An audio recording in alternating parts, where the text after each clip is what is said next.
This lecture addresses a group of 5 helper verbs. They could be briefly summarized under the category of a presumption.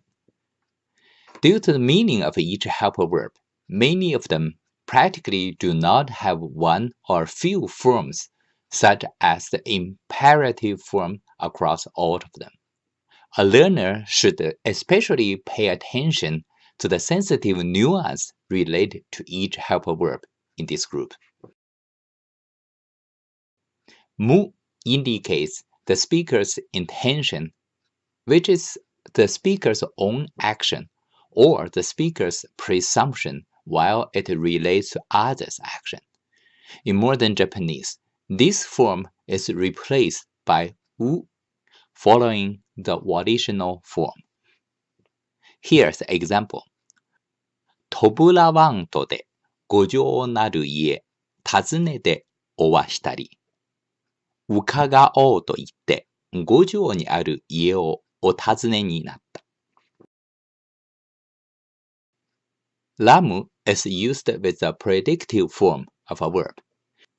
Indicates the speaker's presumption based on the obvious evidence, but often not existing within the view. 立ちさまようらん下塚田思いやるに。あっちこっち行っている人たちの足などを想像すれば。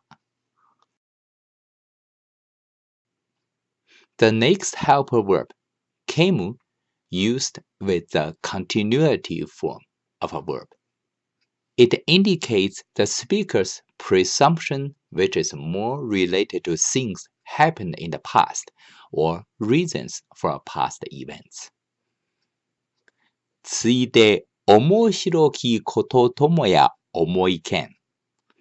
そこで興味深いことでも思い出したのだろう。Mashi may be the one which has the most narrow usage in this group, namely mainly being used in the form of maseba, mashikaba, to indicate a rather faltering or hesitated intention. かようにでおわせましかばと思うにも、そのようにいらっしゃることでも叶えられればと思い。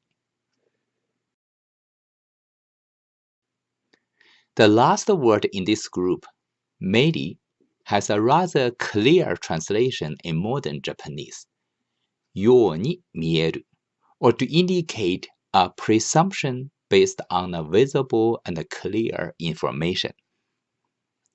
かことばかり引きかけて貸し付く人はべるなめり。そのようなことから察して、きっとしもべの人々だろうと思われる。Here's a drill from Kobun Online to help you to confirm all the basic of these 5 helper verbs. See you at the next lecture.